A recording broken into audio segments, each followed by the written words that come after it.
Assalamualaikum warahmatullahi wabarakatuh. Perkenalkan, nama saya Bastian Nasution, NIM 22508050111007 dari program studi budidaya perairan kelas H1A jurusan MSP Fakultas Perikanan dan Ilmu Kelautan Universitas Brawijaya. Dalam kuliah singkat ini, saya akan membahas ekonomi dalam Islam. Namun, sebelum kita membahas ekonomi dalam Islam, kita harus mengetahui latar belakang ekonomi dalam Islam terlebih dahulu.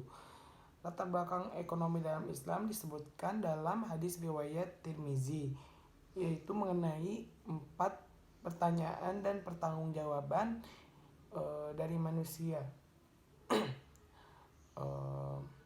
Yang pertama yaitu mengenai umurnya, di mana apa yang dipertanggungjawabkan oleh manusia kepada Allah yaitu mengenai umurnya, selama hidupnya dia melakukan apa. Lalu yang kedua ilmunya, di mana apakah ilmunya yang didapatkan itu bermanfaat atau tidak. Lalu selanjutnya hartanya, di mana dalam hartanya ini pertanyaannya menjadi 2, yaitu dari mana harta tersebut didapatkan, dan yang kedua yaitu untuk apa harta tersebut. Lalu selanjutnya yaitu mengenai tubuhnya atau apa yang dilakukan selama hidupnya. Untuk mengenai hartanya sendiri, itu merupakan latar belakang dari ekonomi dalam Islam, di mana dalam hadis tersebut membahas mengenai harta, dari mana didapatkannya dan untuk apa dilakukannya. Yang mana kita berlanjut mengenai istilah ekonomi dalam Islam, yaitu iksyad. Iksyad sendiri berasal dari bahasa Yunani kuno, yaitu penentuan yang dilakukan oleh semua anggota keluarga dalam menjamin aktivitas di keluarga tersebut. Jadi maksudnya ekonomi dalam bahasa Arab yaitu di mana aktivitas atau usaha-usaha yang dilakukan oleh semua orang di dalam suatu keluarga untuk melakukan aktivitas tersebut. Di mana dalam ekonomi ini kasus keluarga itu dibesarkan menjadi sebuah negara, lingkupnya menjadi sebuah negara, atau bisa disingkat sebagai usaha-usaha yang dilakukan untuk melakukan aktivitas di dalam lingkup negara. Lalu selanjutnya yaitu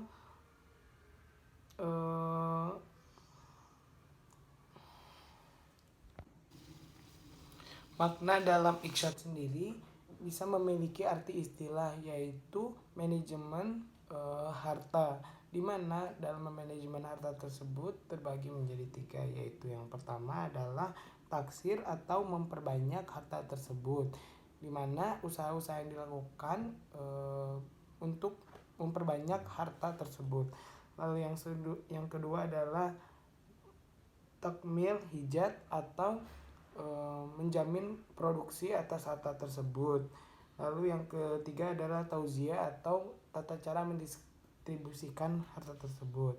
Lalu dalam ekonomi terdapat karakteristik, yaitu yang pertama merupakan komprehensif, lalu yang kedua merupakan berimbang, yang ketiga adalah realistis, yang keempat adalah keadilan, yang kelima adalah bertanggung jawab, dan yang keenam adalah mencukupi, di mana karakteristik tersebut saling berkaitan satu dengan lainnya untuk membentuk sebuah sistem atau manajemen dalam ekonomi yang baik. Lalu selanjutnya adalah asas atau asas-asas di dalam Islam, di mana asas yang pertama yaitu kebutuhan. Lalu yang kedua adalah sarana pemenuhan, dan yang ketiga adalah pemanfaatan sarana tersebut. Untuk yang kebutuhan, maksudnya di sini adalah motivasi utama untuk melakukan aktivitas ekonomi, yaitu untuk memenuhi kebutuhan. Lalu selanjutnya yaitu sarana pemenuhannya, di mana sarana untuk pemenuhan ekonomi tersebut bisa dilakukan melalui seperti penjualan, ataupun usaha-usaha tertentu. Lalu selanjutnya yaitu pemanfaatan sarana tersebut, di mana sarana tersebut dimanfaatkan dengan baik untuk mendapatkan keuntungan melalui aktivitas ekonomi tersebut. Di dalam Islam tidak ada dalil atau ayat yang mendorong untuk memproduksi secara khusus. Tata cara memproduksi secara khusus tersebut tidak ada. Namun ada beberapa ayat atau dalil yang mendorong untuk memproduksi secara umum, yaitu terdapat di dalam surat Al-Baqarah ayat 29, Al-Jathiyah ayat 12, dan Al-Jathiyah ayat 13.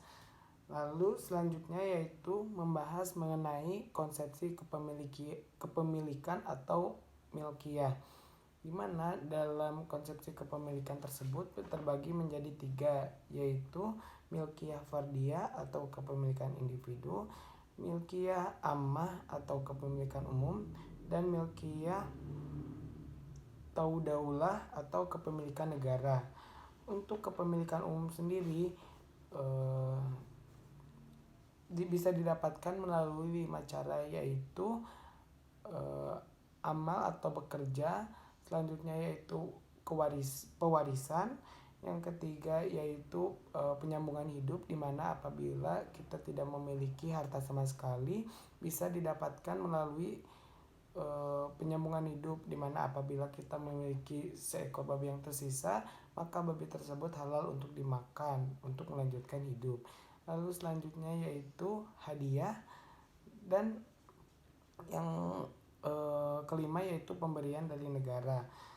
Untuk kepemilikan umum contohnya yaitu danau, sarana fasilitas umum, dan lain-lainnya. Untuk kepemilikan negara yaitu ada lahan negara, sertifikat negara, dan yang lainnya. Di dalam milkiyah sendiri ada istilah istiqlal, yaitu wewenang untuk memanfaatkan harta tersebut, di mana wewenang-wewenang tersebut dijelaskan di dalam surat Al-Hadid ayat 7. Selanjutnya yakni tasyaruf milkiyah atau bagaimana cara mengelolanya. Dalam Islam sendiri tidak ada batasan seseorang untuk bekerja atau berusaha asalkan tidak keluar dari syariat Islam. Di mana bagaimana cara seseorang mengelolanya itu menentukan kualitas dirinya, di mana apabila seseorang dapat mengelola hartanya dengan baik mencerminkan kualitas dirinya yang baik juga. Lalu harta sendiri didapatkan dengan usaha, di mana usaha tersebut dilakukan untuk memenuhi kebutuhan hidupnya. Lalu selanjutnya yakni distribusi kekayaan atau tauzik usarwah, di mana distribusi kekayaan sendiri dijelaskan di dalam surat Al-Hasyr ayat 7 sampai 8. Dalam distribusi kekayaan ini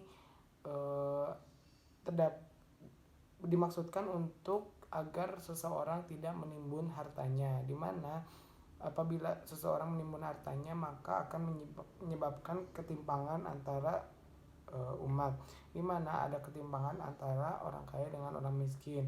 Distribusi harta ini sendiri dimaksudkan untuk agar seseorang tidak melanggar hukum Islam, di mana dalam hukum Islam sendiri melarang seseorang untuk menimbun hartanya. Harta tersebut dapat didistribusikan dengan cara disebarkan melalui zakat, melalui sumbangan-sumbangan atau donasi. Jadi kesimpulannya yaitu ekonomi Islam berbeda dengan ekonomi konvensional, di mana ekonomi konvensional lebih mementingkan kepada memaksimalkan profit, sedangkan ekonomi dalam Islam lebih mementingkan kemaslahatan. Lalu ekonomi dalam Islam sendiri lebih mementingkan kepada akad-akad, sedangkan ekonomi konvensional tidak seperti itu. Lalu ekonomi Islam sendiri lebih teratur dengan cara mengikuti aturan-aturan yang telah ditetapkan melalui syariat-syariat di dalam Islam.